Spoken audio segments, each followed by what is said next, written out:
Hey, B-Siders. Welcome to another episode of Bravo for the B-Side. This is Jim. And this is Danny. And we are here to talk about a movie from another one of our friends of the show who we've had the pleasure of speaking to in the past. And it's been a while. It's an exciting time to be alive. It really is. Yeah. Yes.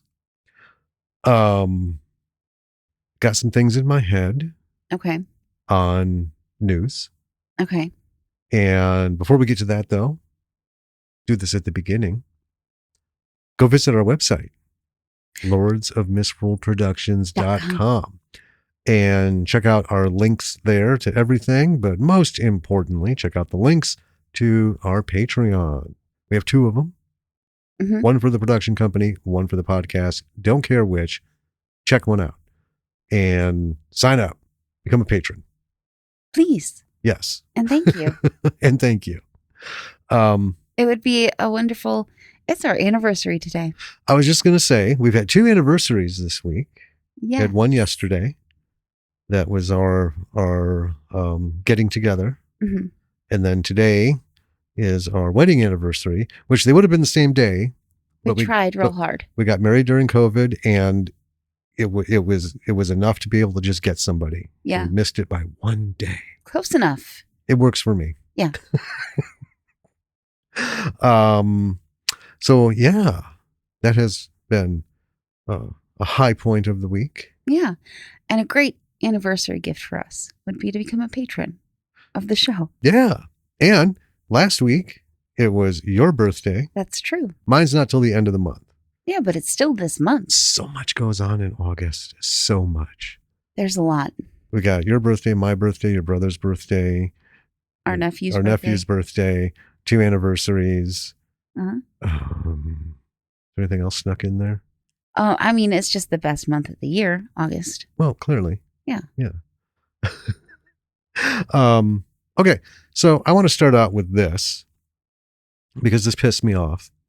I read and then looked for and found a portion of an interview with Dean Cain, as you folks may remember from Lois and Clark. Okay. He played Superman. Yeah.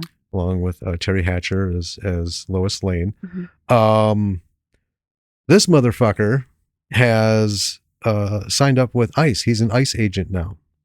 What? Because he wants to honor the brave men. Anyway, fuck this guy. So if we owned any, and Lois and Clark was not fantastic. But if we owned it, I'd have taken it out back and burned it. If we had it on digital, I would have called Apple or whoever and said, I don't give a shit. What you have to do, fucking erase this from my shit. I don't want to see it or hear of it. So with all the stuff that's been going on with Superman, the newest one. Oh, yeah. Which I can't fucking stand to look at, even in commercials and trailers and shit. So I will never be seeing this goddamn movie. Mostly also because I'm so fucking sick of Superman reboots. I don't give a good goddamn who the name is for the director. Fucking quit. But arguably the worst Superman, Dean Cain. Yeah. Makes me sick that he was even one of those. You know, people believe what they believe, but I get so sick of people that we've, you know, he's not one of them, because this guy's been absent for like 150 fucking years because he's like a failed actor. He's a failed everything. Yeah, I barely remember who he is. You know, people coming down on the wrong side of things, it's just getting fatiguing. It really, really is. It's like, what the I just don't get it. So here's my slightly political rant, which we usually don't do. But seriously, people, if you don't see what's going on as a fucking problem, then stop listening to us. We don't want to hear from you. We don't want any part of you. We don't fucking need you. Okay. There's enough shit in the world. We don't need shit on our shoes as well. So, you know, this is my invitation to you to let you be scraped off of our fucking boots and just move the fuck along to whatever sick mental fucking shit you've got going on that you think this is all good. Okay. Oh boy. I've been holding that for a few days because I was pissed off. I didn't even bring it up to you because No, you didn't. I didn't want to get into a thing. Yeah.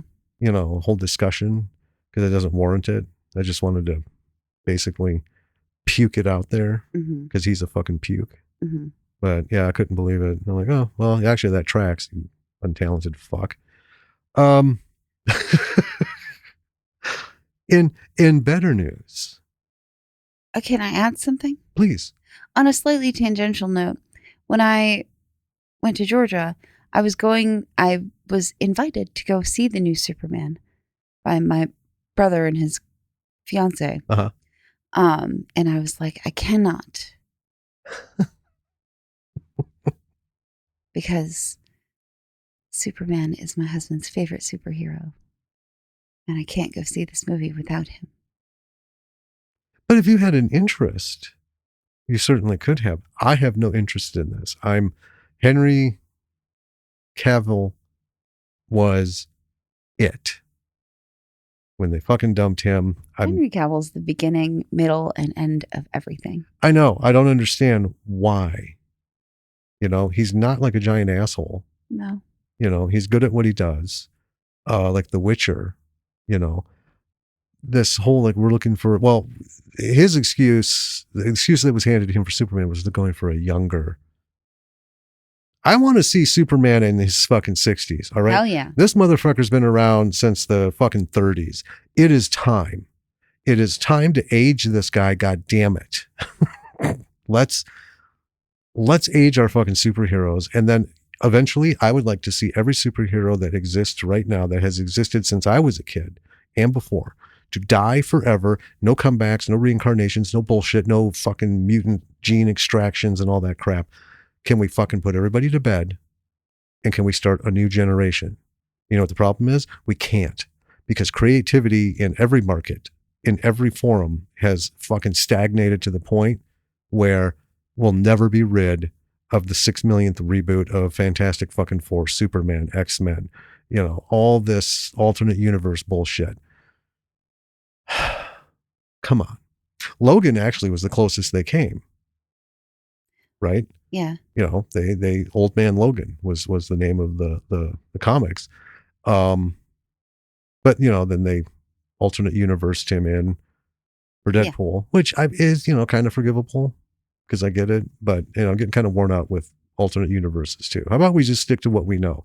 There is only one universe because we can't find any others. We wouldn't know how to, and forget the science and forget the theories. Let's just work with what we have right now. And from a creative aspect, how about we just fucking live here? You're very fired up about this. Well, I am, because I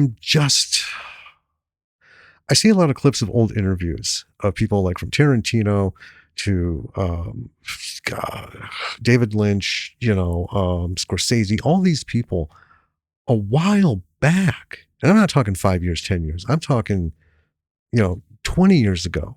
They all had fucking concerns about the direction of Hollywood and the direction of creativity and the willingness to explore and create something new and, you know, put it out there. But we're so wrapped up in these fucking $500 million budgets for films that, you know, well, this needs to make 1.5 billion worldwide. Give me a goddamn break. You know, how about we go back to making fucking movies that we've shown? So we talked with David in the last episode, right? Yeah. And the breaking point, $250,000 for budget for an indie film, which is, you know, massive. I mean, that's B movie level. Yeah. Right. Because, you know, that there aren't too many people in the indie market who are like, yeah, you know, six figures of any kind, you know. But he made Redwood Massacre for $35,000. Yes. That is a fucking awesome, beautifully shot. Just, I mean, you know, go back and listen to us talk about it, folks. It's wonderful. So why do we need powerhouse actors, right? Like Robert Downey Jr., Chris Evans, go blah, blah, blah, blah, blah, blah, blah, blah. Okay. Yeah. You know, and Tom Holland, he's no slouch. Everyone knows him as Spider-Man, but he's been in several other things and he's fucking good. Yeah. He is fucking good. And he's young, right? So we have someone who could be like the next, you know, lead the next group of De Niro's and Pacinos and Redfords and everything, right? He could be at the head of that class, but we're going to keep strapping him down and making him do Spider-Man until he's too old. And then we'll reboot it yet a fucking again. And then we're going to relegate him to, well, probably nothing. you know, which is horseshit. But anyway, I, I never thought about it much back then, because I was still trying to get a book published, and, we hadn't even met, and, just kind of cruising along with stuff. And, I'm looking at it. I'm looking at the movies coming out, and I'm sickened. I'm not going to pay $500 a month subscribing to, every fucking channel, Shudder, Freewe, blah, blah, blah, blah, blah, blah, all these ones. So I can catch movies that are actually worth seeing, made by people who don't give two fucks about Hollywood, right? Yeah. Indies, and, well, I guess we'll just call them indies, because unless a Hollywood studio does it, it's not really a B movie, right? Yeah. Indie studios make indie films. They don't make B movies and indie films. Right. So yeah, I'm very frustrated at the difficulty our friends have. And these are established people, right? The difficulties they have, and this stuff should be seen by the masses, and the studios should be lining up behind all these people, from Hilton to Cliff and Marty to David, to Kyle, Lowell, David Axe. It goes on and on and on. Yeah. Well, I find this a very interesting take, considering the movie that we're covering, which is an indie film. But your take on, and not your take on is not what I mean to say, but like I want to see less reboots, blah, blah, blah, blah, blah, et cetera. Well, this is different. Okay. This is different. So if Gunn had done Superman, and this is the first Superman in 25 years, I wouldn't. How did I feel about Man of Steel? Oh, you loved it. Well, but before, when it was announced, I was livid. Yeah.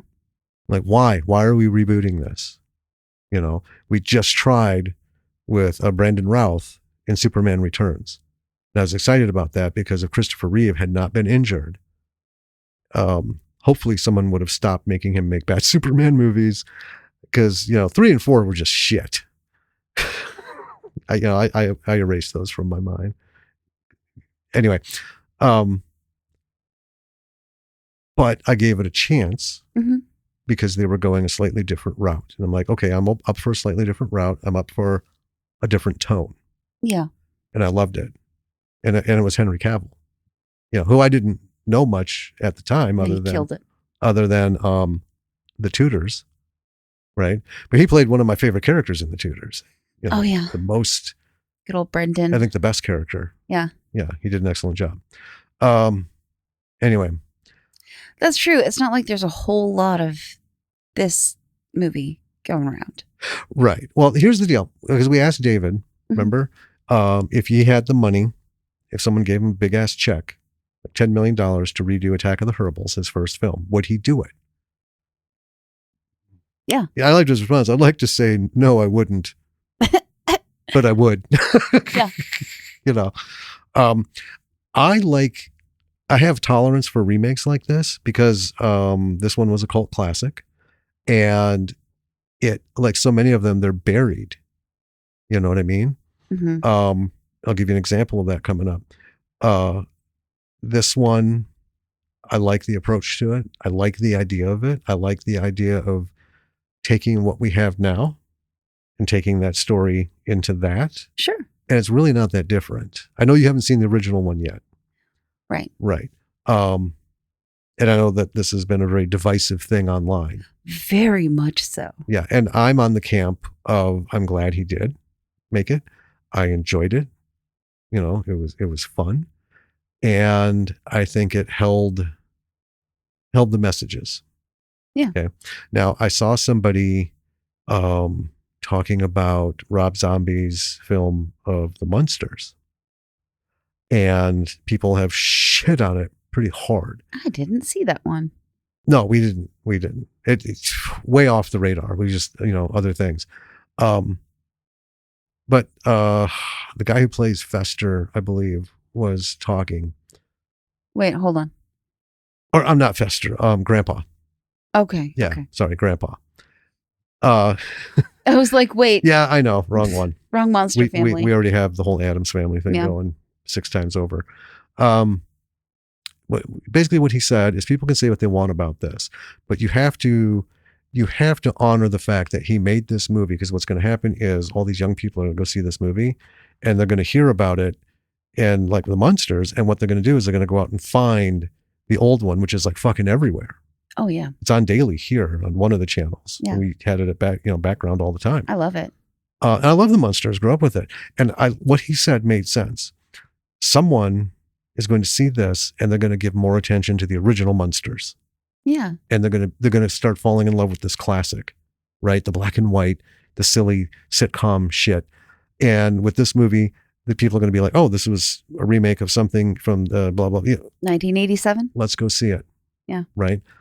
I'm all for something that will reinvigorate and reintroduce, because just even people I work with, right? They're a very young group. They've not heard of hardly anything I've ever seen. Right. And even people we know, they're not going to go hunting.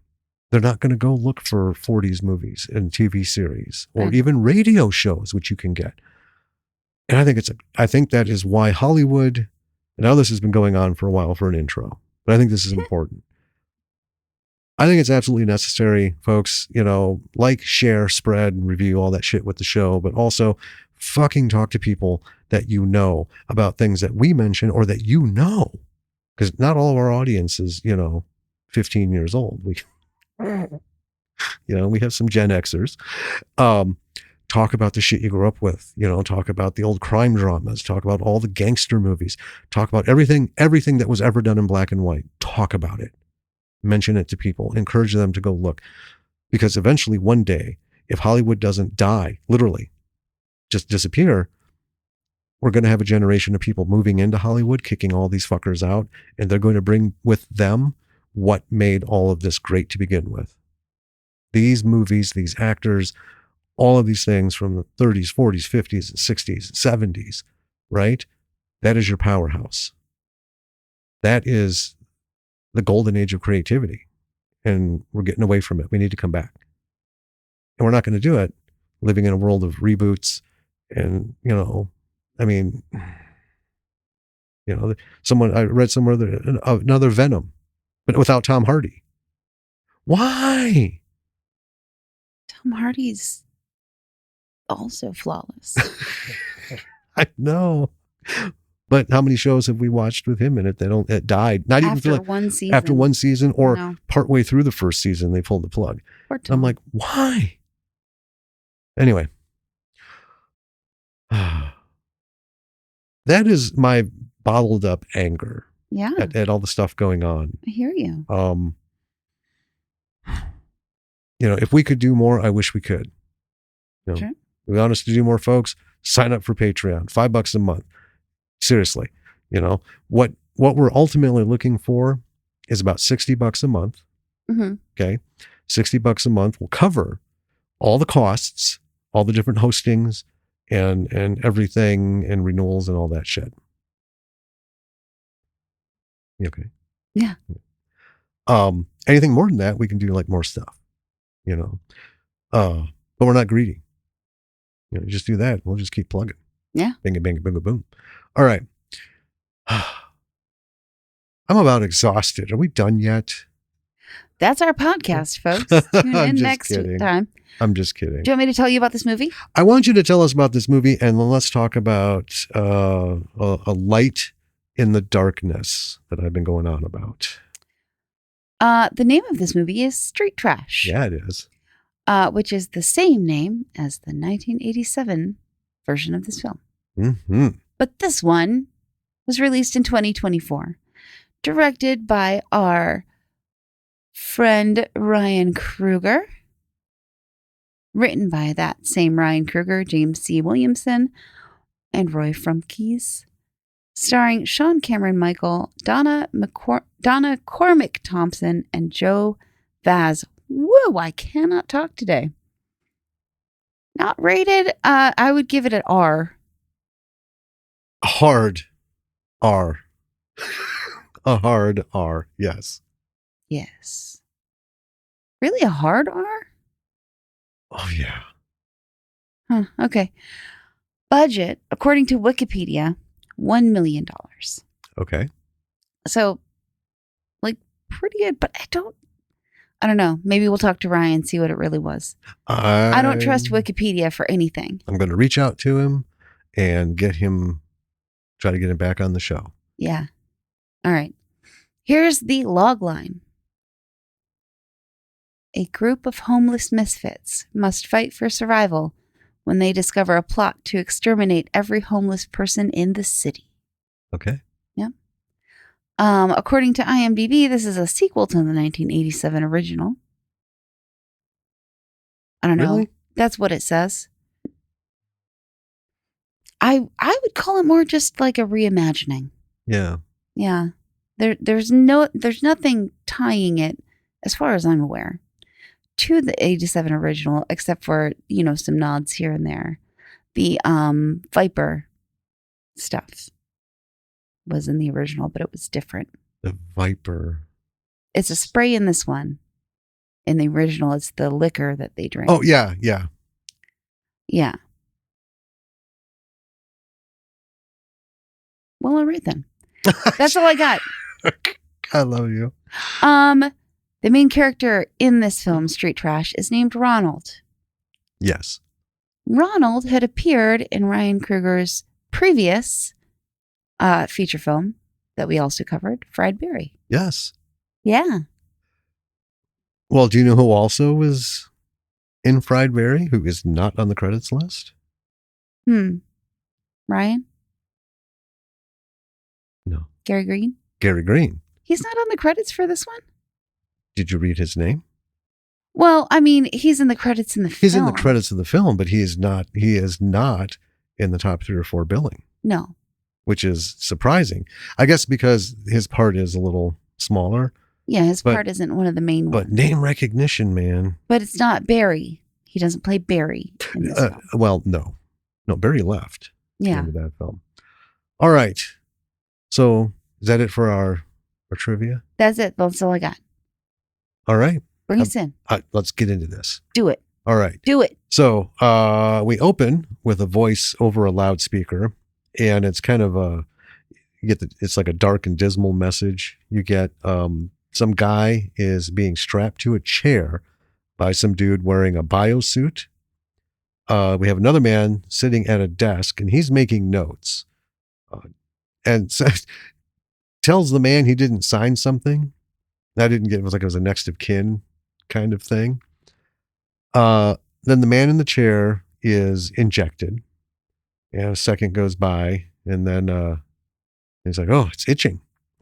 And then burning. And then he starts convulsing and shouts, and then he falls quiet.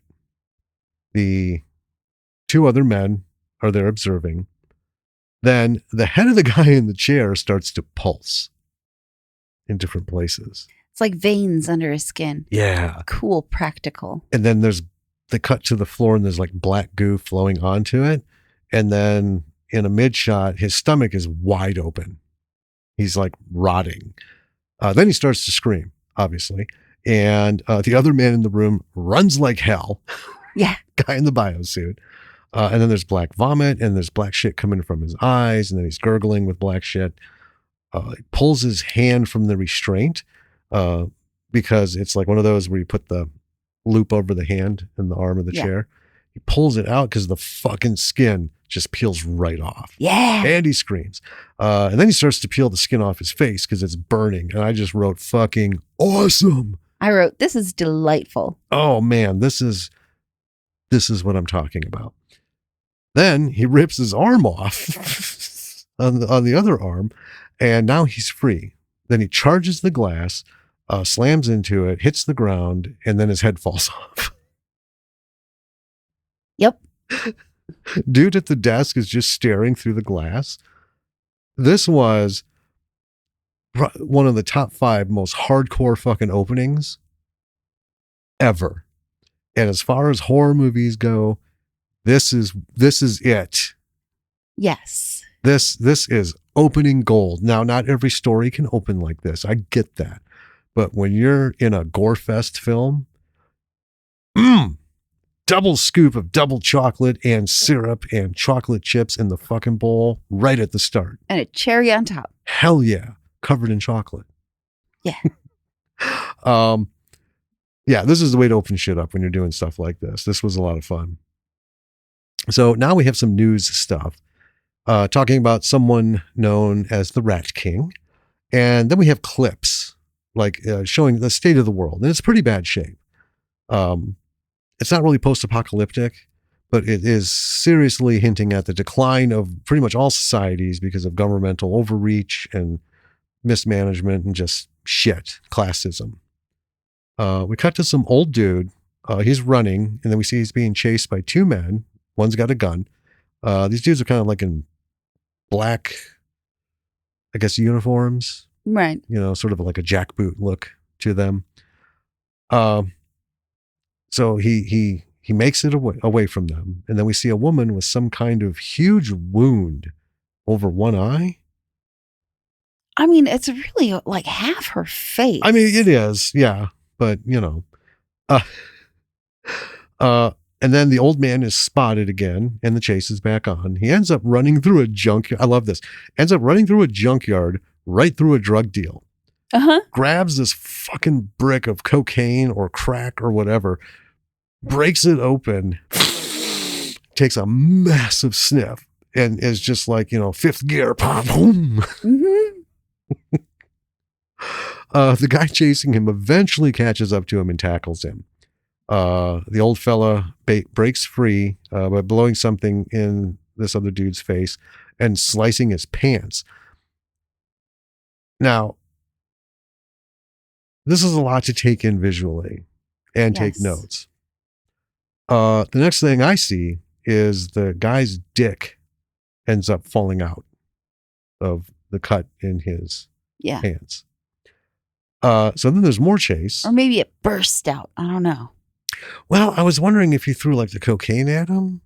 Well, it's not much of a spoiler, but there's a lot of talk about things causing accidental boners. There is, and specifically, they talk about having stuff that does that, and it's like, I think that was what he blew in the guy's face. Yeah, that's what, yeah. So anyway, Dick Akimbo, he's chasing the old man. The old man runs into a doorway, and as this guy comes up, there's another guy who slams like one of those metal like rebar screen doors, slams it. Dick Akimbo loses his dick. Yeah. And it's not a guesswork. You see it all. So we leave him to his misfortune. I suppose that could be the R rating right there. I mean, there's more than one. So now the old man and this, I can only describe him at this point as a very Jewish fellow. Sure. Right. I mean, just hitting the trope hard, you know. Very tropish. What, you should maybe ask how I'm feeling, you know, shit like that. So they're walking through an alley. They see two men trying to give a woman a hard time. The old man goes over to stop it. One of the aggressors knows the old man, and tells him, you can't save every stranger. Old man makes the deal. He trades a battery for the woman. Right. Right. And the battery dude, the guy who got it, ends up working. He's working for the Rat King. Says they got 3 days. I guess he's coming back for something. So they leave. Old man helps out the woman. She's feisty. Yeah. But they take her with them. They all end up in what passes as what I call their home base. Sure. It's just this ratty ass place in basically rubble. And as they go in, there's a fellow dressed in a garbage suit, and he's calling it his new camouflage. And then we see another guy hiding in a couch. The couch is his camouflage. And the first guy's like, I can't tell you enough how stupid that is. They have a big situation about how dumb each other's camouflage is. Yes. So these guys are Pap and Vars. Vars? I wrote, Pap and Vorsh. Vorsh. I don't know. Well, it's hard. It's hard because the pronunciation, there is a little bit of a language thing to, work on the names. So we'll call them Vorsh or Varsh. So they had this argument and then they smoked some crack together. Then we're introduced to someone who is not being shown on the screen. Yeah. And this is where it got a little confusing in the beginning. And it is so, folks, imagine someone turns to the camera, starts talking, and you realize they're not talking to you because from under the bottom of the camera, a hand comes in, right? And gives a thumbs up or takes something from them. So it's a POV shot, it feels like, right? And then we got a guy who comes walking in, blathering to himself, and everyone else is talking about him, always talking to himself. And from his point of view, he sees an alien.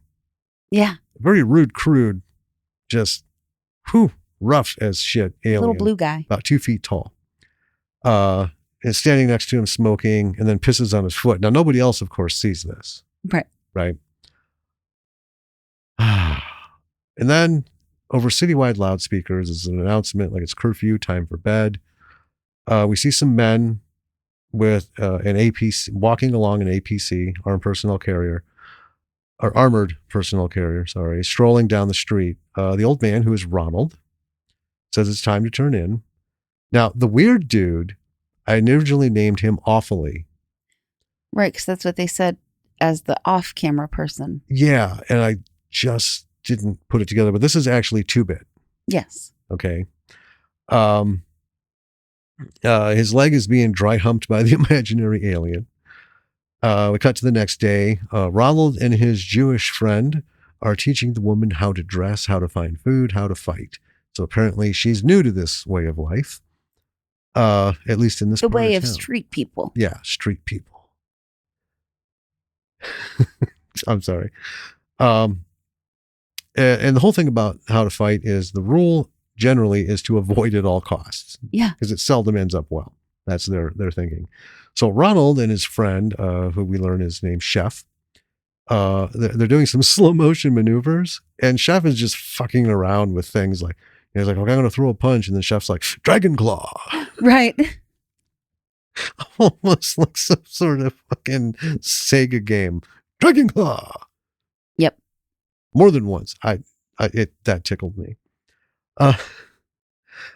And then the woman, all this is going on. She ends up, it's her turn. She punches Chef in the face, and then she turns to the camera and she says, "Hey, how long have you been there?" And then a hand comes out to give her a thumbs up. So I'm like, okay, who is this? Because it's not 2-bit. Yeah. So it's this Awfully guy. Awfully. Where Awfully? I know. But in that moment, it's what? Yeah. Okay. So now we have a politician. He's standing outside and he's just like talking shit. And he's apparently the leader of the city. Ronald and gang are passing through and they're shooed away. This politician is in some underground place now. He's being shown the woman with the weird eye wound or face thing. Yeah. He's given a gas mask, and they show him it's a test of some kind of gas. So the woman starts to cough, and then she starts spitting up bright green shit. She starts to pull the skin off of her face, and there's green shit coming from everywhere. And then she starts to disintegrate slowly, and it is fucking awesome. It's terrible what's happening to this poor woman, but for gore freaks, fucking hell. Yeah. This is great. So then she dies. And they pull their masks off, and the politician says, "That's what I'm talking about." Yeah. Now, before we cut to you, Okay. I just want to say, a little bit of a spoiler. This isn't the only gas mask scene. But having seen what this shit does, if you hand me a fucking gas mask, and then you do something like this, I will choke you to death. Because a gas mask is not enough. It's not enough. It is not enough. The dude in the biosuit, And he didn't even have gas, man. Nope. He just used a needle, ran like hell. Hell yeah, this shit is nasty. It is. All right. Very quick working. Are we cutting over to me? It is up to you. So then we're back with Ronald and crew, he is having a conversation with Chef about Peter Pan and the Lost Boys. Yes. About how Peter kills them when they get too old, and thus Hook really is the hero of the story. Meanwhile, what? It is a very sexual conversation and uncomfortable topic. Maybe that's why I wrote so little about it. Meanwhile, the woman who has recently joined the crew, her name is Alex. She is stealing a forklift. And then they are celebrating at their hovel, their home base. And our writer-director, Ryan, makes a little cameo in the background as just a dude. Mm-hmm. So then we learn that Ronald was in the army with Chef. And the army, basically, his brain got cooked. And the government didn't help him at all. So he goes to Sex Addicts Anonymous to prostitute himself out to make money on the sex addicts. Yeah. And then he takes that money to Narcotics Anonymous to buy drugs. And his drug dealer guy is named Society. Yes. So he also tells Alex that the twins, I never remember their names, so I just call them the twins. The Pap and Vorsh. Yeah, Pap and Vorsh. Created the most messed up drug ever. And this is where they mention that drug that like gives someone an involuntary boner. Mm-hmm. So Alex tries to engage Tubi in a conversation at one point in this, and it's about as weird as can be expected. And then meanwhile, this drone that politician, who I thought was called Mayor Mustard, and that's kind of what I just call him the whole time. I mean, it's mustard. Yeah. Close enough. I mean, mustard, yeah. Yeah.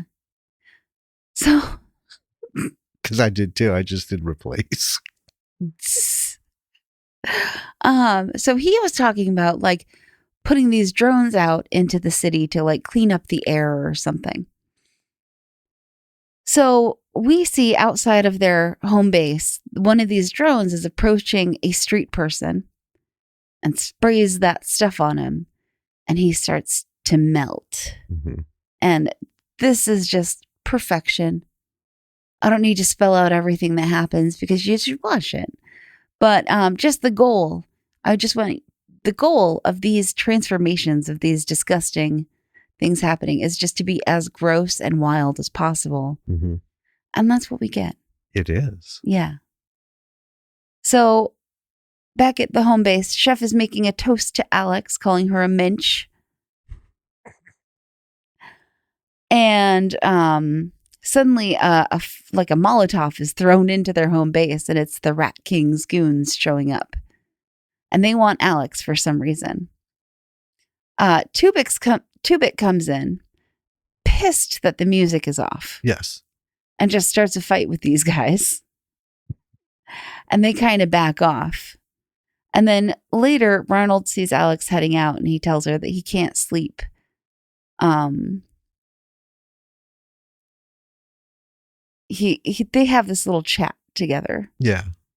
Where he kind of guesses, what her deal is. Like you're alone and you lost everyone and you can't trust anyone. He basically does a full-fledged character description. Yes. And she is very offended by this. Because he's right. Yeah. She says she lost both parents. She's been alone for so long. It's all she knows. And he tells her that it's not her fault. It's going to be okay. And this is like a fairly serious portion in this film that we haven't really seen a lot of so far. Right. So then we get a little bit of, it's not quite a montage, but it's like a quick series of scenes Mm-hmm. where we have Pap and Vorsh, hassling some business guy. And then it turns out one of them is Ronald in disguise. And so he robs the business guy while pretending to help him. Mm-hmm. So Alex takes a briefcase and slips while running. And inside, she's got this drawing she pockets. It's like them going around kind of hassling people for money and trying to get stuff, I think, for maybe the Rat King or for food or something. But yeah, so she steals a briefcase and inside is a drawing that she thinks is interesting. She shoves it in her pocket. And then the Rat King's guys find her. And Ronald and the boys are out looking for her as she's disappeared. Mm-hmm. So they bring her to this place with like a weird dog man and a woman in a hospital bed. And this woman is the Rat King, apparently. Can I talk about the dog man for a second? I would rather not. Because I feel like this should be shared. The woman in the bed is like puking up shit. She just doesn't seem to look like she's at the top of her game. Right. But apparently not the gas stuff. This is something else going on. Chained to her is this scrawny dude wearing what can only be described as like a Flintstones diaper. Mm-hmm. And what I can only describe as very poorly made high school wrestling headgear. Sure. Right? It's this weird thing. And yeah, he's acting like a dog. Yeah. Visually, it was impactful, which is why I have all this description. Anyway, sorry, go on.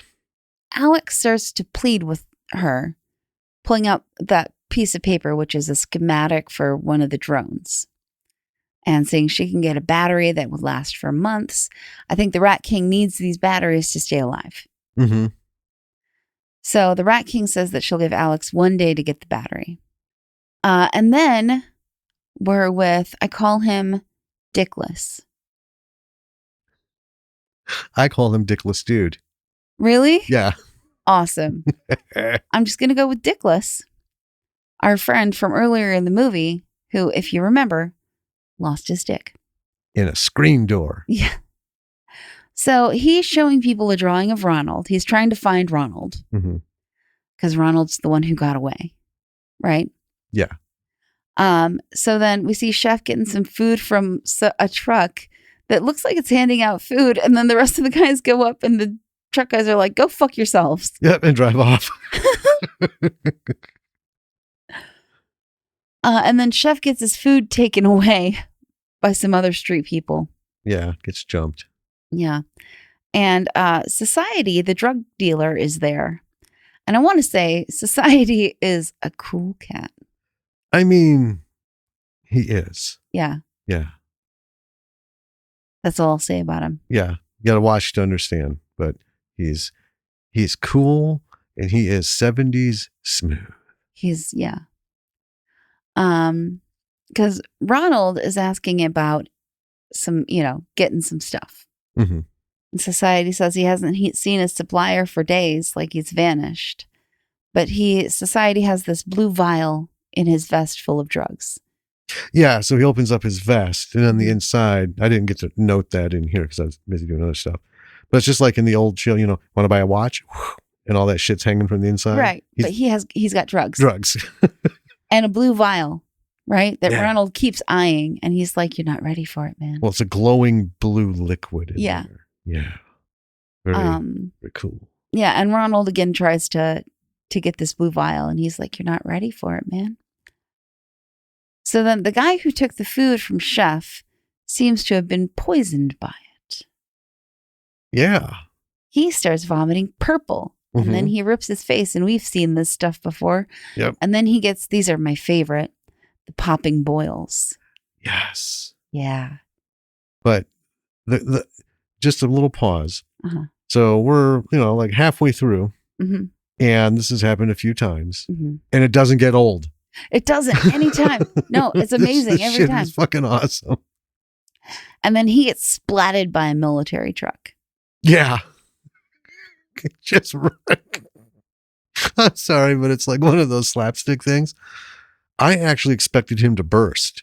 Oh yeah. Because when he was doing that and I saw the truck coming, I immediately thought of RoboCop and the original towards the end where the red-haired dude is trying to run into RoboCop with a van, runs into this like toxic tank.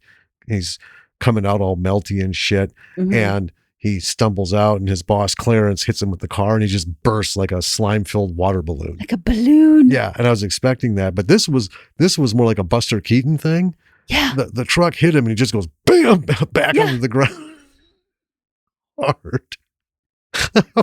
Fucking A. Yeah. This is awesome. So, then they're heading back and Chef is telling Ronald this Pinocchio kind of story, but really messed up. Also, intensely sexual. There's a lot of very crude humor in here. But you know what? But it's that kind of thing. That's that kind of movie. Like, you wouldn't watch Mean Girls and expect, like highbrow humor. Right. You would expect that, Well, rather than wait until the lessons, we shut down Graveyard Shark because it was foul and vile and just gross. Yeah. But to a level where it wasn't funny. Right. Right. And this is not that. This humor is still puerile, but it fits because rather than it being something like they did in Graveyard Shark, where it was like almost like shock value and look how fucking landish I can be. These conversations, it's not just Chef and Ronald, right? Because Alex is there. Everybody is intensely engaged in these conversations. These are facts, people. These aren't just stories that are being told. These are hardcore facts. I mean, these are like irrefutable physics calculations level conversations they're having where it isn't like I'm just making shit up. They're really analyzing. And it speaks to where the mind has been forced to go. Mm-hmm. Because we have the visuals, which we'll talk about later. Oh, yeah. Right. So, when I say it's intensely sexual, it's not like I'm deriding it or I'm embarrassed by it, but I'm like, man, this got literally hardcore real fast. I didn't even you couldn't even like hit a countdown clock. It's like, what's going on? Oh, we're there. Yeah. And they were just so serious about it and involved in it. It just added to everything. I just wanted to point that out because it kind of loses its momentum if we wait. I get it. So they get back to the home base and Alex has returned. She's very upset about the Rat King situation. And Ronald says that they'll help her. So her plan is to trap a drone. She shows them the schematic and they're going to set up a trap. And the planning phase is awesome. Yes. So this is, I'm not going to get into it, but visually from a filming standpoint and storytelling standpoint, Ryan hit this hard on the head. Nailed it. This was fucking fantastic. I enjoyed this so much. It doesn't last a long time. No. And I was actually sorry for that. I was really hoping, I'm like, oh, come on. You guys could have gotten into like that Pinocchio level intensity and we could have carried this on for like 5 solid minutes. I would have had fun. Loved it. Yeah. Oh God. It was so good. And we'll talk about all that. So, what do I got? Okay. So, after all that, we're into the heist. It doesn't take long for the heist to go sideways of getting this drone, of course. But they end up getting the job done. Pap and Varsh are very happy with each other. Two-Bit's alien illusion is saying some really smarmy shit. He's just a foul-mouthed little motherfucker. Chef examines the drone and it releases the gas on him. Immediately his throat swells and bursts. There's green shit everywhere. And then his fucking head just pops right off. I wrote, then his head pops right off. Just right off. See, we know how we I know we are. We are one. I know. So Ronald is, of course, heartbroken. Alex removes the gas canister from the drone, shoves it in a bag. They all walk off as Ronald takes what belongings there were in Chef's pockets. Back at the base, they stroll in super weary. They talk about the gas. Alex realizes that all of the goopy puddles everywhere In the around city? town were fucking homeless people. Yeah. I mean, that says a lot. Yeah. Ronald says the government is exterminating people. And then Two-Bit speaks up, saying they need to take their revenge and rise up against Mayor Mostard. Everyone's in, of course. And then a truck pulls up. It's Dickless Dude. He's back. And Two-Bit, very Shakespearean presence, says, "Run!" And they do. Yep. I fucking love Gear so much. But they don't get far. Most everyone gets put in the truck. We cut to a street cleaner sweeping up the guy who stole the food and got hit by the truck. Mm-hmm. Alex is watching.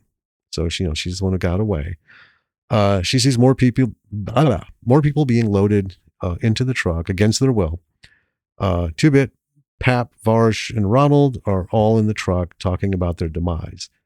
And they start to hatch a reluctant plan to overtake whoever opens the door, since they're going to die anyway. So even the alien hallucination is on board with this.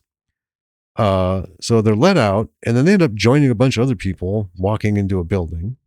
A woman gets shot in front of Ronald. At this point, I'm not sure what happened to the plan. It fell apart real quick. Yeah. Well,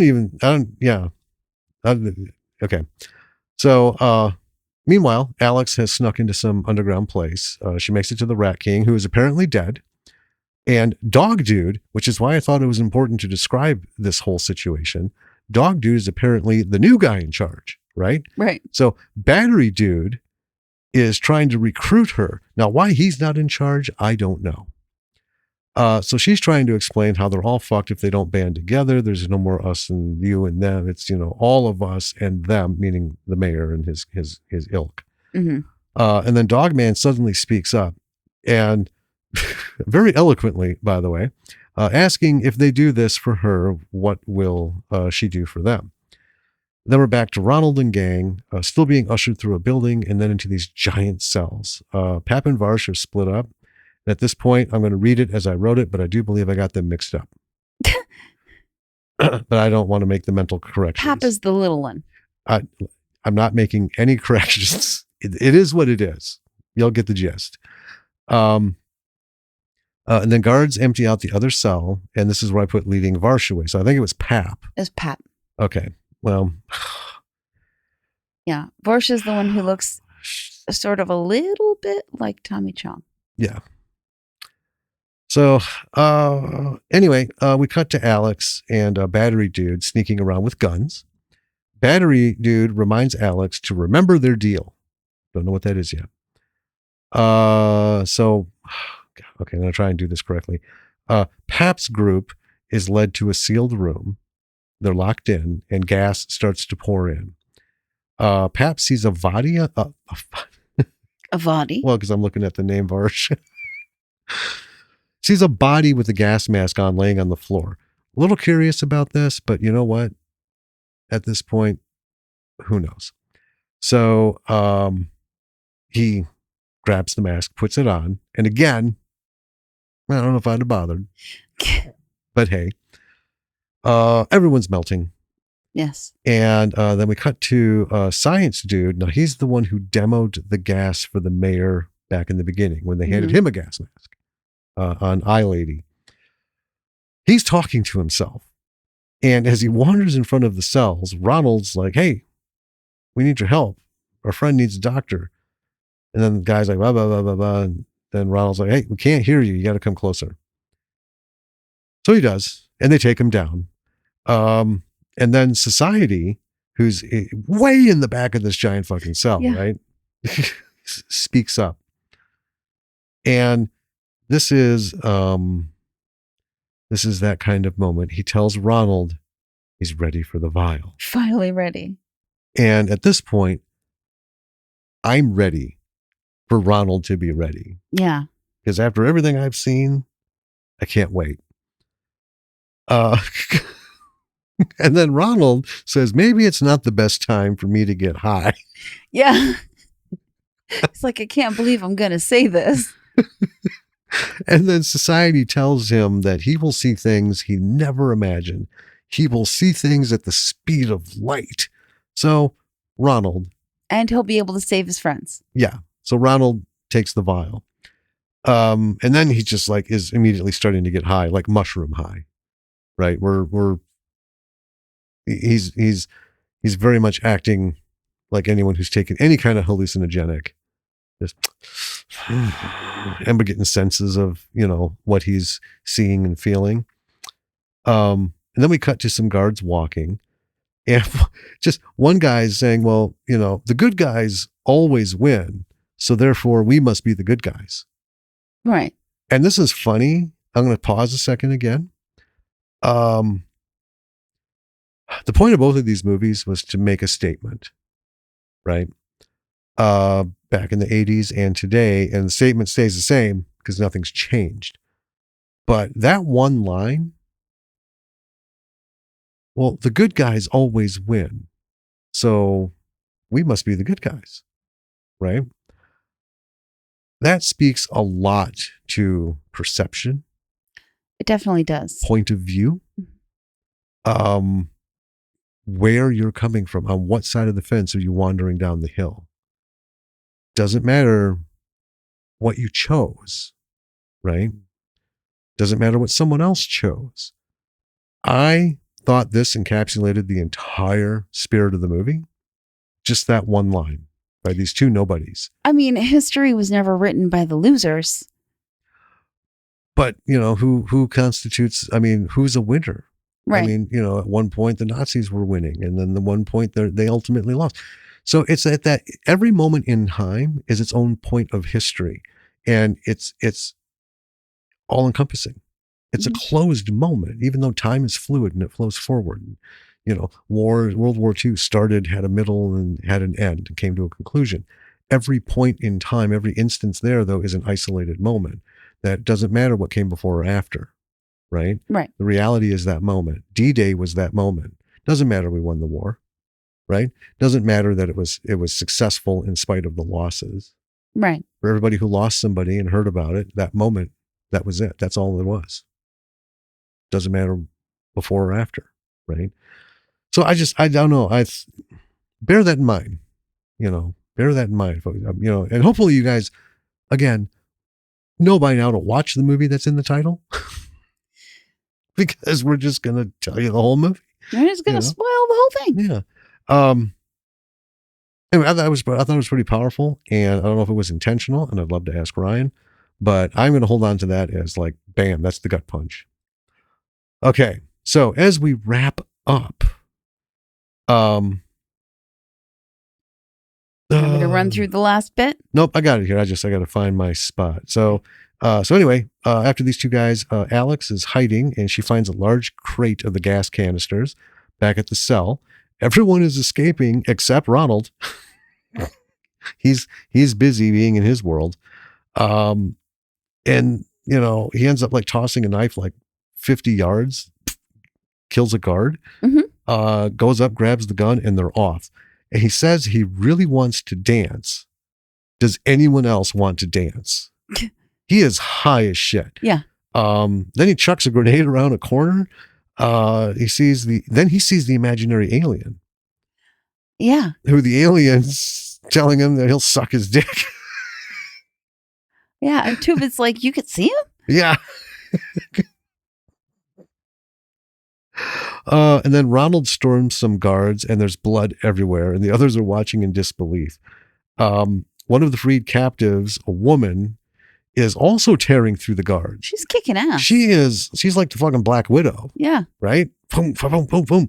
And it's because, some guy's like, hey, who are you? And then she gets shot from behind by the fucking guards. Dickless. Yeah. Dickless dude. In his group. So Ronald dares him to shoot him, and Dickless dude does. Yeah, and then bullets can't hurt me. Yeah, and you can see the hole, and the guy's neck. I don't know. God damn, doesn't that hurt? It's forced. He's like, no. He's so fucked up. He doesn't feel a thing, and then Forrest sticks his finger in the hole. He's like, nope, still nothing. And then Alex shows up with the gas canisters, tosses one. Dickless dude and his guards burst and bubble and pop. And again, just these effects are fantastic. These are all practical. Mm-hmm. They are very vintage, and I just fucking love them. So Ronald and crew continue storming the building. They come to the room where everyone was gassed, and the brothers are reunited briefly. Pap is passed out, but he comes to, but he's missing his legs and his insides are coming out. He's not looking great. And then Ronald and team are back to storming the building with 2-Bit carrying Paps on his back, like in kind of a baby Bjorn. Yeah. Right. And then we go to Mayor Mustard, some people outside at a dinner, and he's toasting himself like a, true fuckhead. And for getting rid of nearly all of the homeless people in the city. And then Ronald and crew are closing in. Guards and rich people are being shot and gassed. And then the street trash close in on Mayor Mustard. They throw gas canisters. The guards open fire. People open fire. One dude has a chainsaw, which I thought, don't know who this is, but hello cameo, because why not? Yeah. All the practical in this battle is, again, wonderful. Oh, fucking A. We got rich people melting. Mm-hmm. This is my favorite at the end. So the look is like perfect. Just the feel and the look of this battle. Yes. But this scene right here gave me the same love and appreciation that I had for Attack of the Herbals and the scooter chase. Yeah. Right. So we have a naked man in a shopping cart being pushed. Isn't that the dog boy? He's got a machine gun. Yeah. Was it dog boy? It was dog boy. Oh, okay. Well, he's naked. Yeah. Don't know what happened to the diaper. Well, but there it is. You don't need it for war.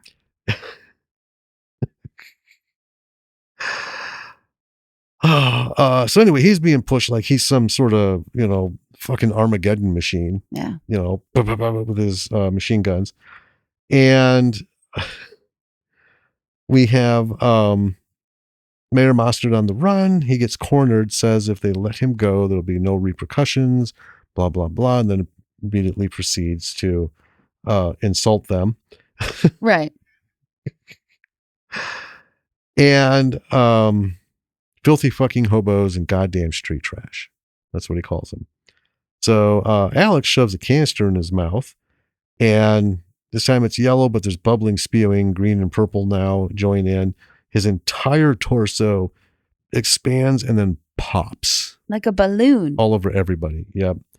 Alex says it's over. Ronald just, no matter where you go, there you are. Yeah. He is still clearly not on Earth yet. Toasty. Yeah. So as they walk out, there's a small piece of the mayor's face on the floor. Uh-huh. And it's still calling them street trash. And says, you're going to have to suck my dick. And then 2-Bit walks over and just stomps on it. Outside, the imaginary alien is parting ways with 2-Bit, and 2-Bit is sad. Yes. But the imaginary alien needs to go check in on all the other boys and girls. Yeah. Ronald and Alex come and sit next to him, and then we cue the 80s music as they all stare upward into the sky. And then Ronald says the bullet wound is really starting to hurt. He's never taking drugs again. Fade out. The end. So much fun. Oh, God. So much fun. Yeah. And a long wait, because this has been out for a while. Mm-hmm. And, like most things, it's partly because I'm cheap. But I mean, well, shit comes out and it's free to see. Yeah. It's on services that we pay for. So if I end up paying for everything that I want to see the moment it comes out, then why am I paying for all these services? You know what I mean? I get it. So yeah, it was a bit of a wait, but worth it. But yeah, let's talk about the big divide and the lesson. So I'm going to start because I haven't seen the 1987 one. Sure. And I want my opinion to be unadulterated. Okay. Right. The look and feel of this film felt very Ryan Kruger-y. Yes. Yeah. I was going to talk about that. In that it was very similar to Fried Berry. Mm-hmm. Right. A different storyline completely. Yeah. But and then the effects, all the practical effects felt very, I have seen those bits of the 1987 film. Sure. And they felt very true to the spirit of that film. Mm-hmm. The interactions between the characters gave it a lot of levity and fun. Like, this was fun. This was fun to watch. Yeah. And I felt like that was what it was supposed to be. Not yet. What? You were going to say something? Not yet. Okay. Go on. Uh-huh. One thing I really enjoyed was that every character, even if I couldn't remember their names, they were all extremely distinct from one another. Which, in a lot of films, and even in a lot of indie films, is tough to nail down. I mean, we have watched a couple recently. Yeah. Just horror movies, Yeah. Background, just kind of like, we don't, if we have to stop it because, we're going to go to bed, we can pick it up and it's not like a big deal. And it's like, is this the bitchy girl or is this the other girl? The underlying problem because there's so many indie films, right? There's so many that we will never see or hear about, and our listeners will never, that most of the world will never see or hear about. It is. And it's not just horror, but it's just everything. Fall into the realm of like flesh. Mm-hmm. My whole thing. And I love that David had talked about it,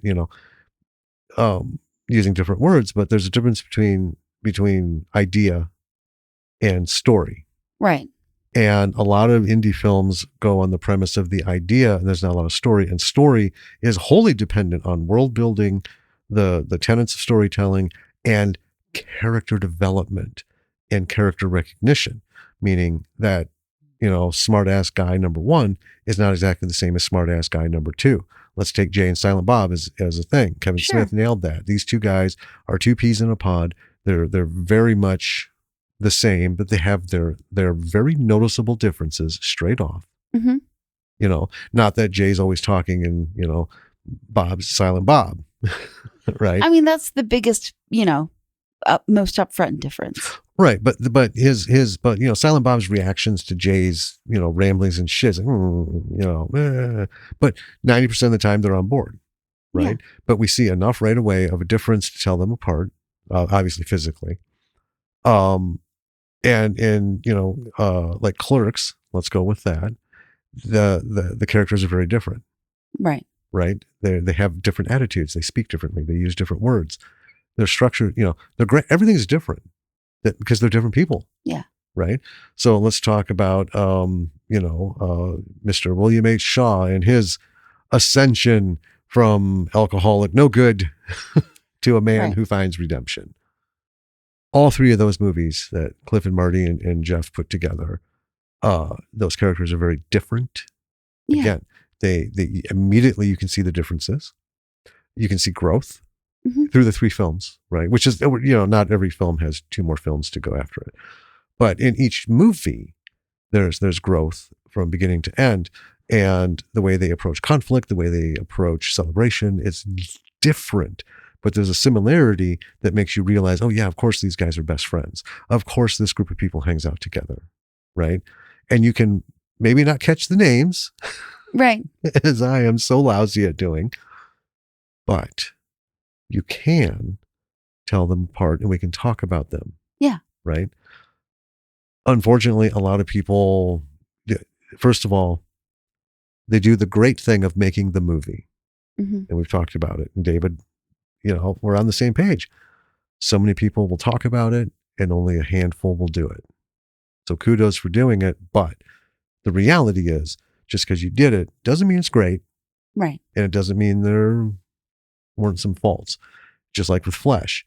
No idea. I mean, I knew who she was, but these people, I'm like, what's the point of them? They're forgettable. Yeah. Nothing happens because there's no character in the characters.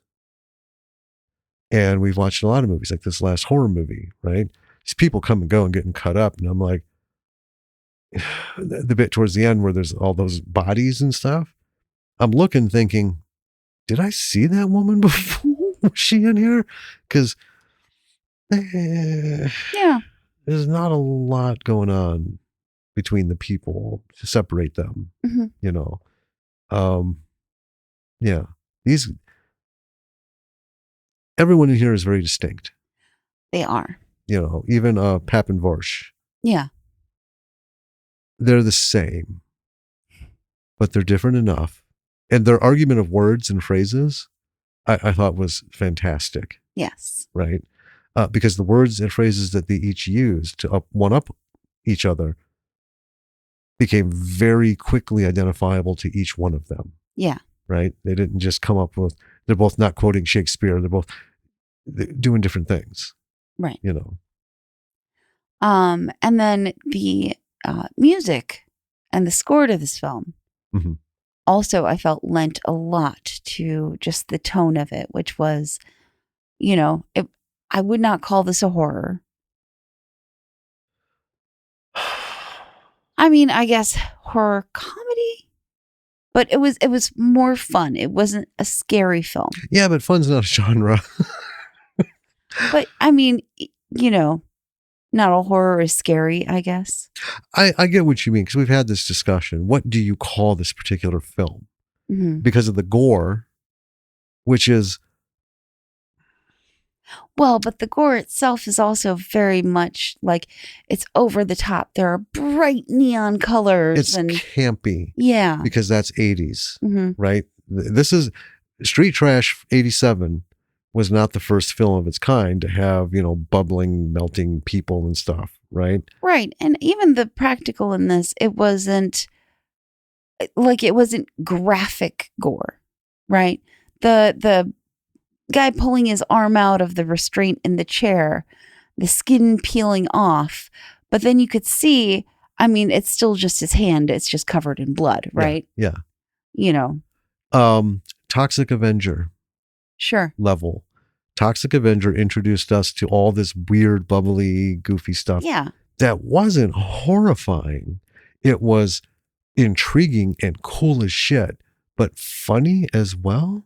Right. Like it's gross, but it's not hyper realistic gross. Yeah.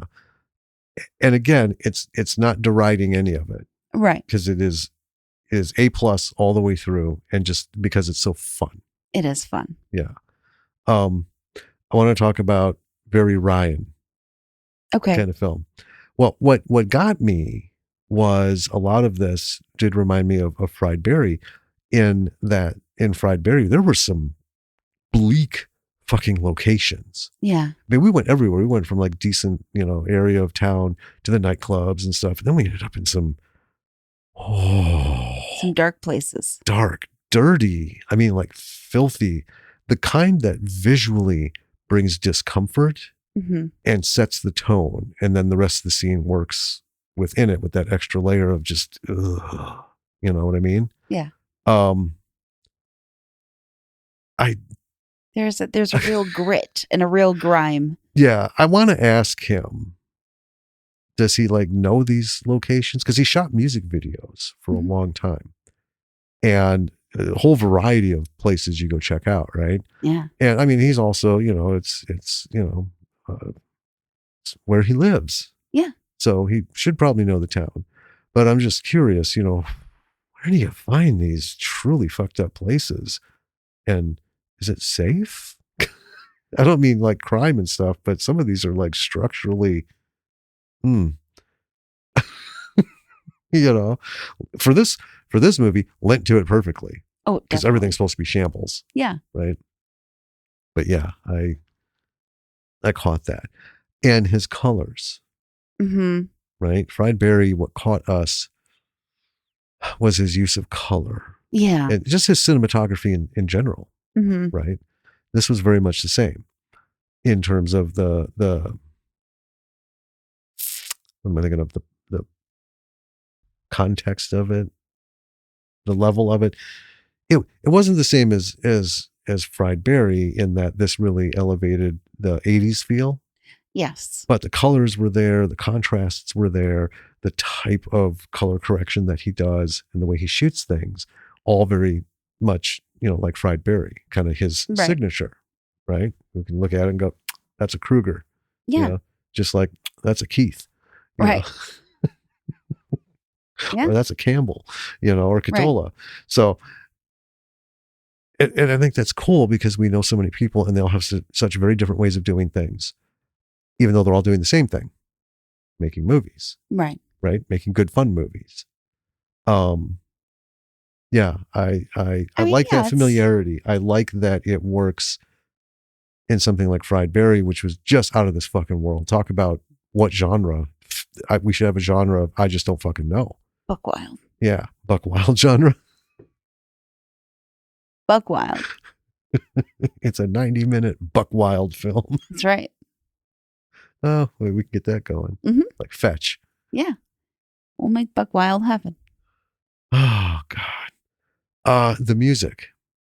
Yeah. Again, everything with Fried Barry was great. And because he knows so many music groups and has worked with so many, I wonder if he just doesn't have this like plethora of stuff in terms of contacts and just people he knows and who will, at least turn him on to something or, knows what he's looking for kind of thing. Because yeah, it was really good. Quick break. Speaking of music, I want to share this because this will be useful for folks. For those of you who know Moby, the musician, right? The one-man band. The one-man band who, South Side with Gwen Stefani and so many other magnificent films, and who also scored some of the best music in one of my all-time favorite films, Heat. Yes. With Robert De Niro, Al Pacino, Val Kilmer. Yeah, Tom Sizemore, our main buddy, Mr. Angry Face. That's right. You don't know who I'm talking about. I have no idea who you're talking about. Give you a hint. You just gave his autobiography to somebody. Oh, Danny. Danny Trejo. Yeah. Who plays a character named Trejo. Yeah. Anyway, so Moby has a site called mobygratis, all one word, .com. So mobygratis.com. He has music for free. He just uploaded 500 tracks. New tracks. His terms of use are very simple. Basically, if you're a trumper or in any of that shit and you want to use music for any of that stuff, absolutely not. That's his only condition. Basically just not hateful, extremist shit. But you can use it. There's no strings attached. You can put it. He's putting up multi-tracks, so you can actually mix it and do your own stuff in with it. And this is huge. I listened to a lot of it today while you were at lunch. Yeah. On the website, you know, a lot of them are like between 2 minutes and 5 minutes. Sure. You know, and it's all, you know, club music. The shit that he Moby does so stuff. well. Yeah, Moby stuff. But it's all really good. And I obviously didn't get through 500. But yeah, if you're a filmmaker, folks, and you need some music, and that's the kind of music you're going for, right? Moby level stuff, then go ahead, mobygratis.com, create an account, and go, you know, because I showed you the clip. Yeah. The dude is just very generous, and he believes art is for everyone, and he believes that he's an artist who creates, and he wants to share that with people who can't do what he does, but can use what he does. For their own. For their own art, and make art with his art, Mm-hmm. you know, or add his art to their, or however you want to look at it, which I thought was super cool. So, you know, especially for indie filmmakers, free, that's a 4-letter word that is just fucking fantastic to hear. It is. And not only is it free, it's completely without anything, no licensing, no terms, other than you can't be a dick. Sure. Basically, you know. So anyway, I wanted to get that out there because we were talking music, and I thought that was, you know, pretty important for folks who are trying to do this. Right? Yeah. Yeah. So the story of this, I don't think mattered as much as the overall tone and feel and the like fun effects. Mm-hmm. I mean, yeah, I would say he kept the story the same in terms of what the message. Sure. Right. Well, let's jump into the divide. So you looked up online. Right. And you're like, whoa. Oh, yeah. This is truly a love-hate divide. It is. Like there's not even like a slanted slope at the bottom of either of those. They're just 90-degree rigid fucking walls on both camps. I believe, if I'm right, it was at like 49% on Rotten Tomatoes or something when I looked. Right. Which suggests about a 50-50 split, right? I mean, yeah. Where people were saying like, this is garbage. They shouldn't have remade, you know, a perfect 87 cult film, blah, blah, blah, blah, blah. And then people who were like, this was really fun. And it felt, you know, very similar to the 87 film, which is kind of what I was looking for. Yeah. Right? I mean. And it's unfair. Well, okay. I get riled up about some films that are remade sometimes. Like if someone tried to remake Princess Bride, absolutely not. I think a large number of people would burn this country to the ground overnight. Like even speaking of it feels like blasphemy. I know. Stop it. But if someone were to remake, say, I don't know, The Toxic Avenger. Which they did. They did do that. Yeah. Peter Dinklage. Oh, yeah.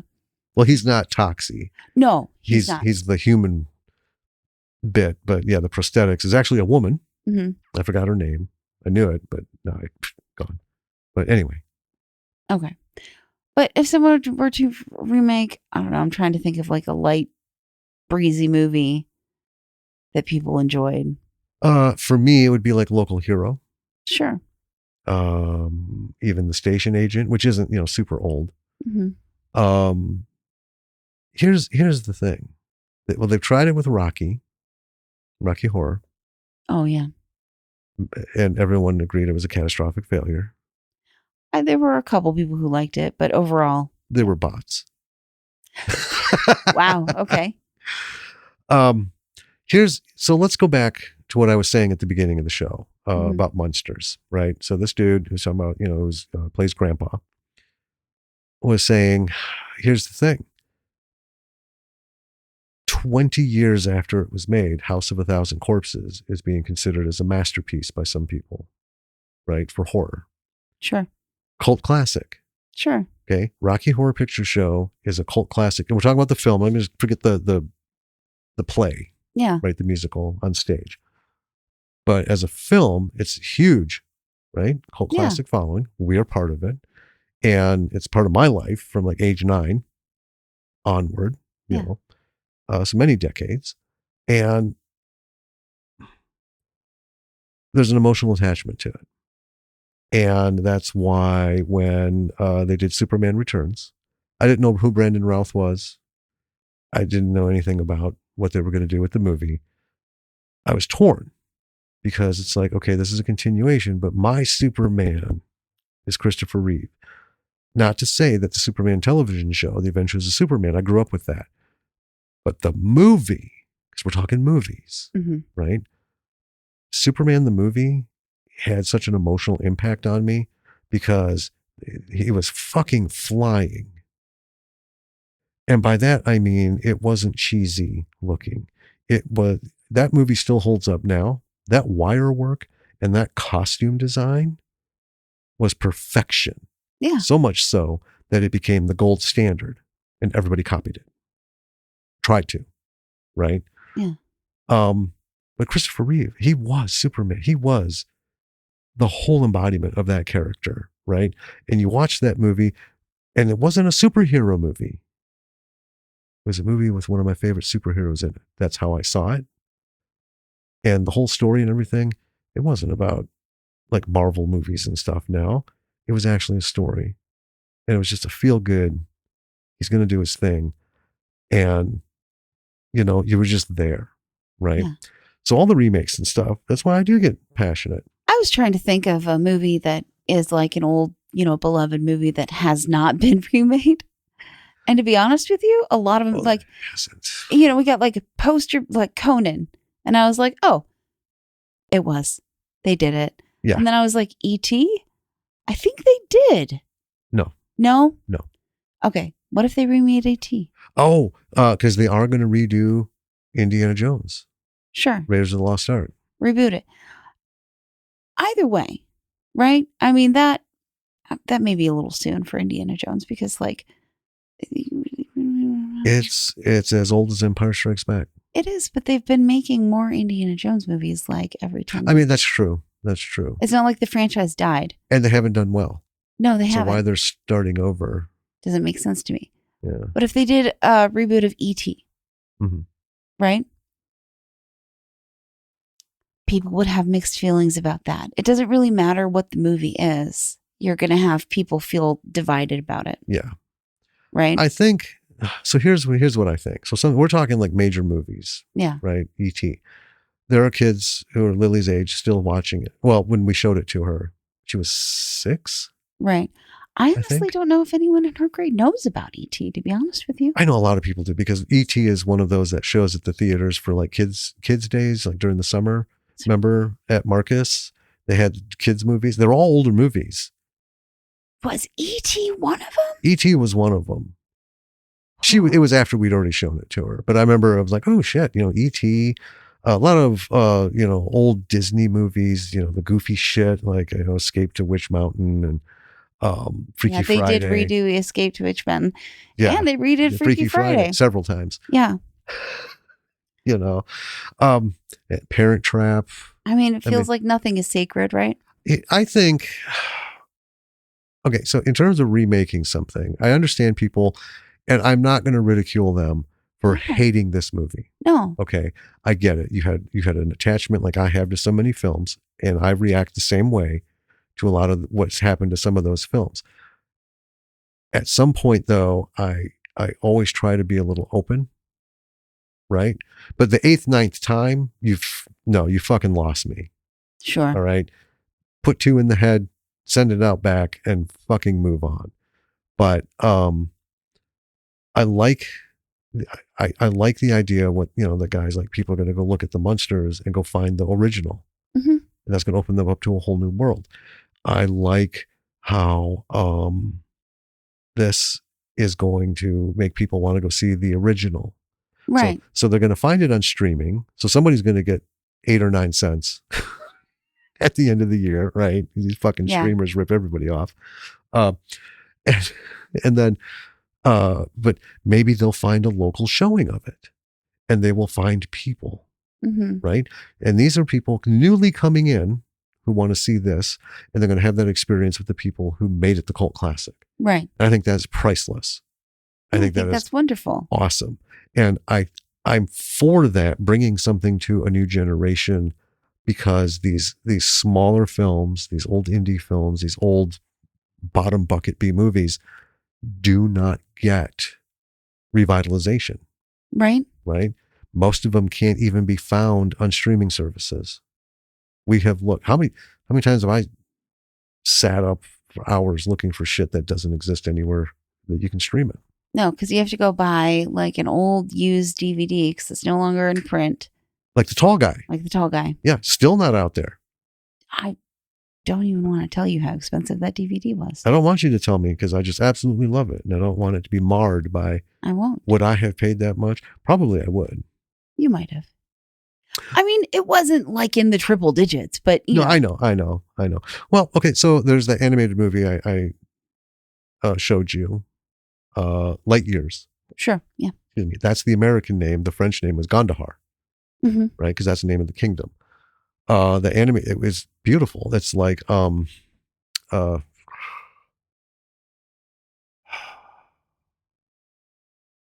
just because I want to say it now, it just like leapt out of my head. Like Fantastic Planet. Okay. All right. The animation is awesome. I thought the story was good, even though it was dubbed and different people and, stuff. Finding that fucker used on VHS, the lowest I found it was $450. Holy crap. I love that movie, but I would never do it. No. Never, but it came up somewhere and I'm like, oh, I need to show you this. You cannot. Well, no, we did. We caught it. Oh, that's right. We did. On something somewhere, and it was leaving soon. And I'm like, oh, we're watching. Yeah. And I'm not saying it's the greatest film ever made. I know you were just kind of like, Yeah, it's fine. But I was 12, 13 when I saw it. I was like, oh, this is fucking awesome. Yeah. Just like Heavy Metal. Right. Love that fucking movie. Then they come out with basically Heavy Metal 2. Yeah. Heavy Metal 2000. Not even close. And if they tried to remake the exact same thing, it would lose everything, because it's one of those things, like the animation styles were what made it what it was. Yeah. So making it something new. But I mean, another good reason to remake a film is if the original doesn't hold up all that well. Right? Like, let's say, do tell. Or a show. Well, okay. There are some films that age badly. You don't say. Or poorly. Right? Where the spirit of the film has the context of the film and the spirit of that context has been lost over time. We've mentioned this with like some Mel Brooks movies, right? Yes. Or I mean, even if you were to go, let's say, go to like an old TV show like The Lone Ranger, or Have Gun Will Travel, Rawhide, all those things. Yeah. Yeah. I mean, not all Westerns, but like the old TV shows, that you watch old episodes or like even Little House on the Prairie. Not all of those episodes hold up super well either. No.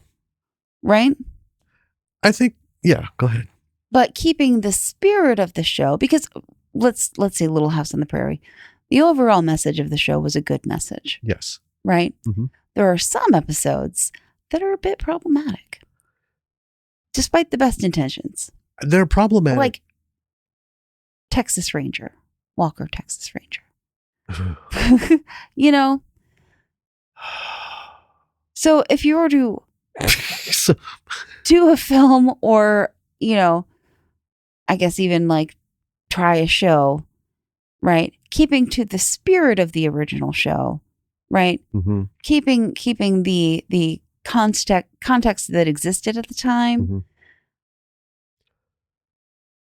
and making it work for the way people understand that kind of context today, I think that that's okay. I guess I Overall. kind of agree. So here's my problem with remakes. So Sure. we're talking about like Lone Ranger and stuff, but let's talk about old sitcoms. So we have these, you know, the Me TV and the rerun channels and stuff. I grew up with All in the Family. I grew up with the Jeffersons. I grew up with Good Times. I grew up with Chico and the Man. I grew up with Sanford and Son, right? These were all live. And then in contrast to that, there were shows like Barney Miller, you know, Mork and Mindy. Beaver. Well, Leave It to Beaver I grew up on it, but that was before. I'm talking about stuff that was happening. Oh, okay. Each week it was a new episode, Mm-hmm. right?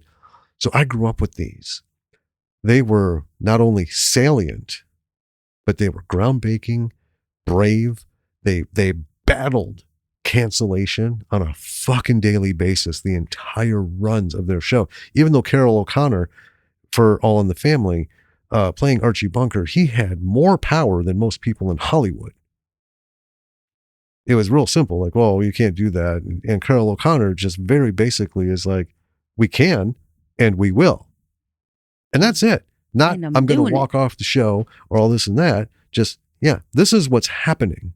And Carol O'Connor is the whole reason Rob Reiner made it in Hollywood. Because Rob Reiner will be the first to say he learned so much from him. Yeah. On, you know, Carol O'Connor's whole, he plays, you know, a bigot and he plays a hard ass racist in the series.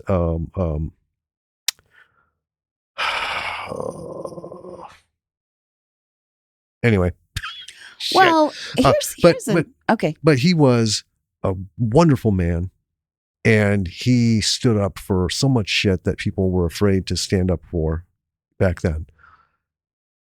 But here's the thing. So those issues and the way they were presented and the urgency to present them, those are the things that don't age well. Mm-hmm. Because sensibilities, perceptions have changed over time. And I think some of it's also numbing, being numbed to those struggles that you don't know about. Mm-hmm. Right? I hear Martin Luther King's speech, I still get teary-eyed. Yeah. There are people who are in their, you know, teens and early 20s who hear Martin Luther King's speech and, oh, it's a good speech. They have no connection to the emotion behind it and the urgency and the time and the matter and the moment. I think what you're saying is, yeah, if you can translate, I think that's where most everything falls flat. I actually just thought of a good example. It is not a remake. Okay. The show South Park. Seems kind of out of left field, right? Sure. But when that show started, it was, you know, different kind of satirical humor that had been, you know, that had not been present before. Right. Right. And then as the show aged, and I honestly can't believe the show is still going on. Like, that is such an old show, South Park. I remember when it started, right?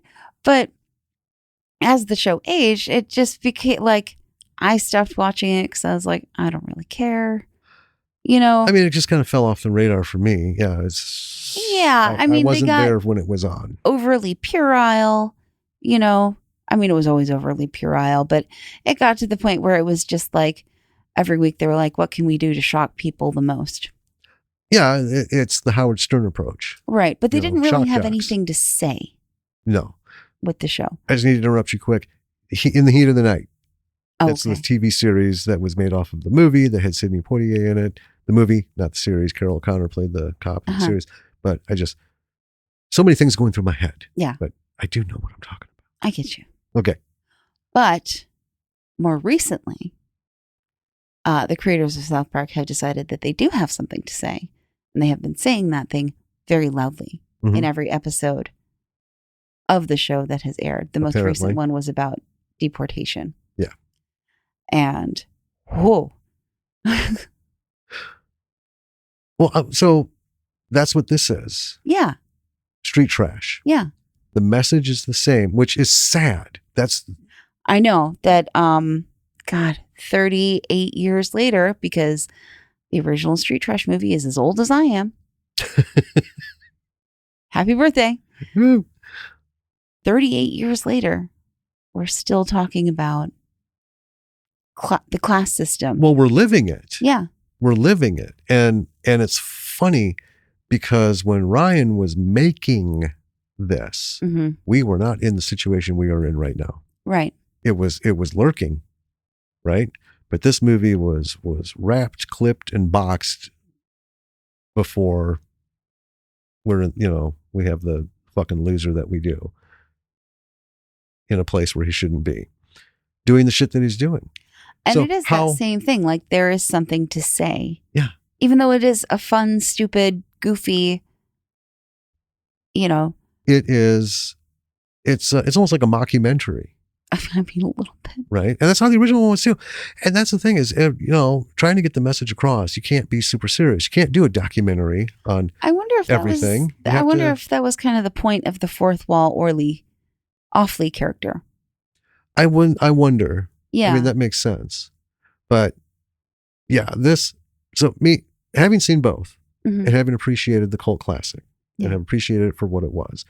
When I heard he was remaking it, my first question was why? Sure. Because all he was is, Ryan Kruger is going to be redoing Street Trash. It's a legitimate question. Yeah. And I'm like, why? Because Ryan's really good. What is his motivation? Still don't, know. Hopefully we can find out. But what I see is it's still very relevant. And in an 80s fashion, it still works. Doesn't need to be modernized. No. Didn't need to be modernized. Didn't need to get super technical, didn't need to get super, poetic, and didn't need to elaborate in all these wild angles and shit that some people do with films, right? It's like this movie worked in a Buster Keaton level slapstick kind of thing back in the 70s or 60s, whatever, kind of movie. You don't need to modernize that. Right. To like a Mark Maron approach, where instead of slapstick, it's observational humor. Yeah. Right? Like if you were to remake Charlie Chaplin's films. Why would you modernize? I know. And would we want to? Would we want sound? Would we want the dialogue? Right. Because that was usually done like on the fly. And then afterwards could have been anything. They're like, let's take out 8 cards from the film. So let's just say this, and this. Actually change this to this. Nobody's going to fucking know. No.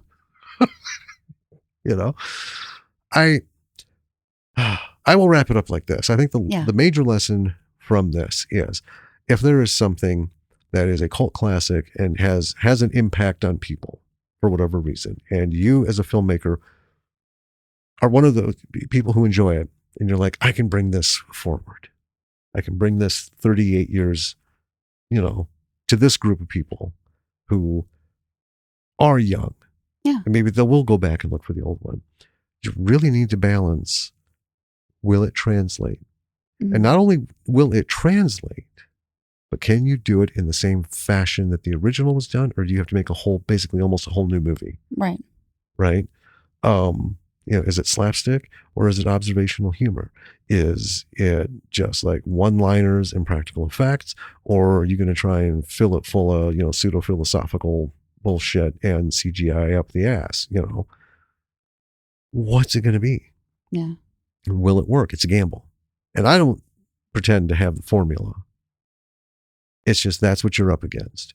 Sometimes it works, sometimes it doesn't. I would caution against doing the 5th, 6th, 7th, 8th remake of something. Right. Because, come on.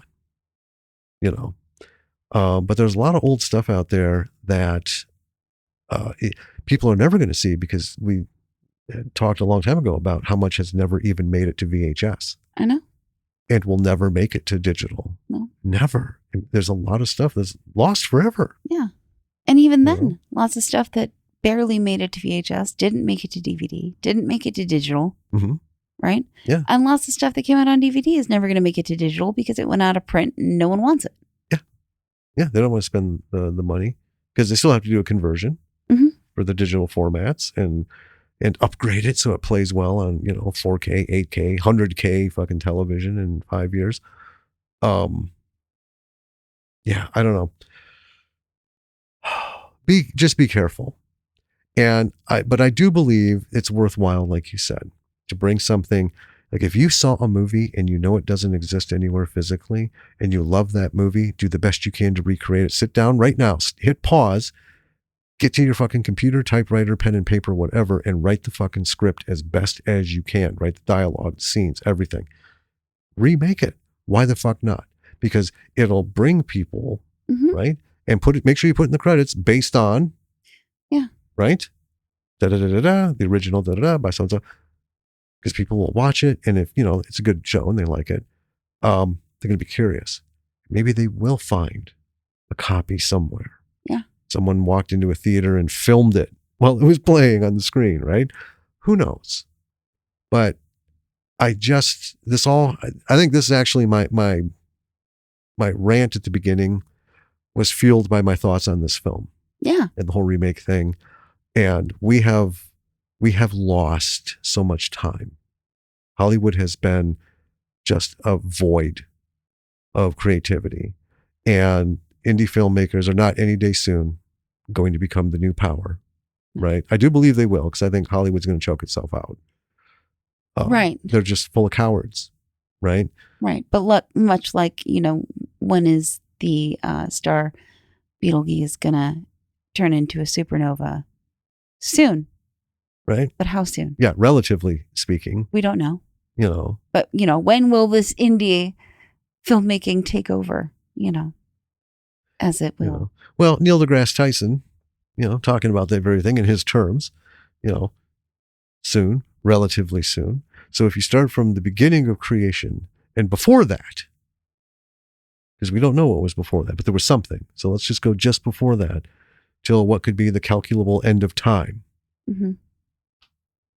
We are in that vast expanse. We are closer to it happening than previous points. Yes. So it's like, okay, don't, just take it for what it is. Yeah. But yeah, it's eventually going to choke out, I do believe. But in its Hollywood. wake, sorry. But in its wake, we can keep this renaissance of indie filmmaking, but also not let go of these beautiful, fucking silly or poignant or impactful or just delightful films and stories that have been told since the first film was made. Yeah. And it would go on record, the first film made, Louis the Prince. Yes. And you know what? You want to argue with me? Don't. Because you're not going to change my mind, people. We've done a lot of research. Yes. Yes. Anyway, and Elise Guy, who's looking over my right shoulder. That's right. She's the first cinematic storyteller. Mm-hmm. Even though they were short films, but she actually had stories, not just random shit. Not just a train pulling into a station. Yeah. I think we owe it to everybody who made, everyone who's listening, everyone who's been being watched on screen as an actor, whatever, any involvement whatsoever in film or creation, creativity. Everyone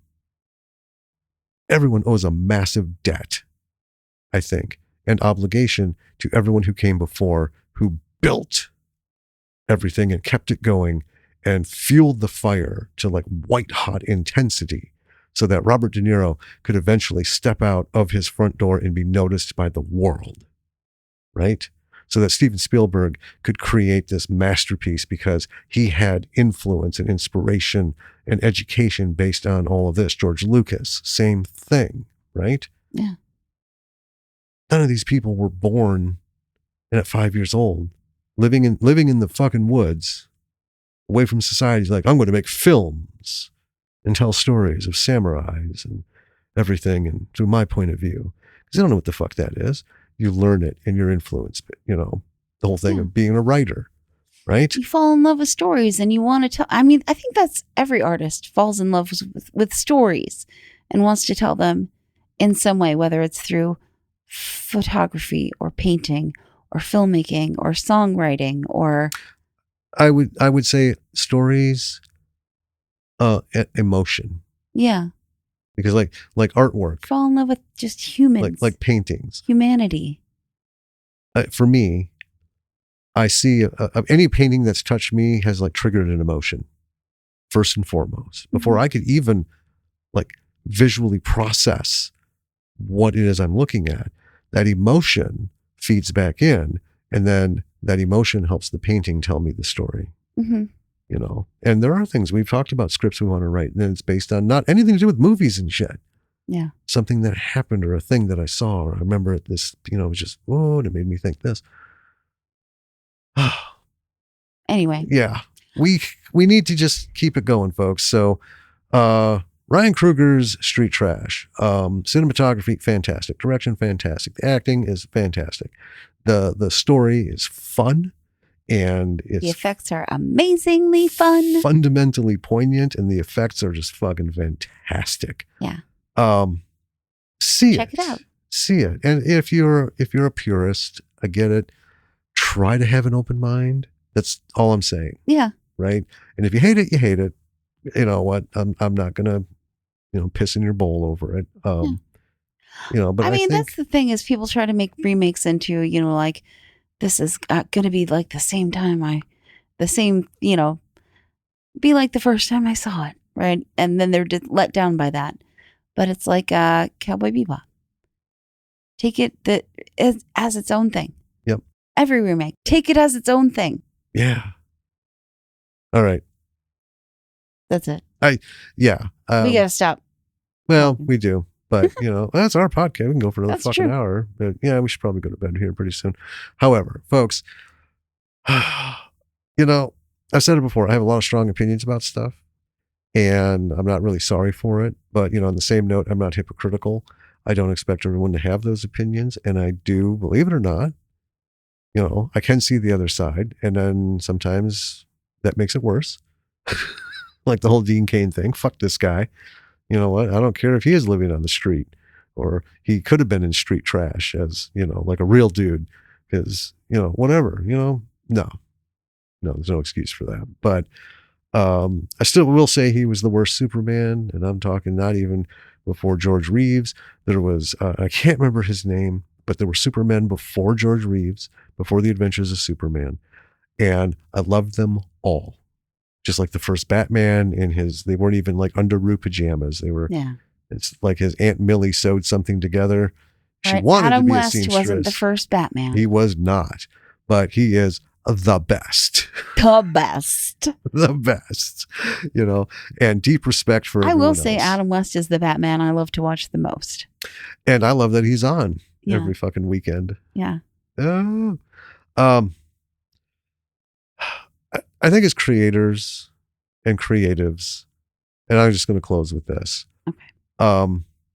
It's not always about the lessons like in this podcast. It's not about who likes what like in other podcasts. It's not reviews, raising or slamming, you know, films. I think first and foremost, before you worry about the story, before you worry about the idea, before you worry about the plot, before you worry about the words, anything, take a moment and think of as many things and people from the past as you can that built this. So for film, you know, beautiful art form to the late 1800s, right? Photography, the same. But if you want to talk art, we're going all the way back to the first person who got shit on their hand and put it on a wall, on a cave wall, right? Art, creation. Think of all these people, and it's not going to make you like a superstar, and it's not going to, you know, make you the worst, but just appreciate the shoulders you're standing on. Mm-hmm. And how can you honor that? You know, you're going to write the next Iron Man? I don't think that's how you would do it. Seriously. Yeah. You know, but you want to remake something to bring that story out, introduce a new generation to it that'll tie back to the old one and maybe open doors to all these shoulders that have been stood on. Do it. Yeah. Do it. Have that in your heart. That's a good lesson. Until next time. This is Danny. And this is Jim. We'll catch you later. Bye, B-Siders.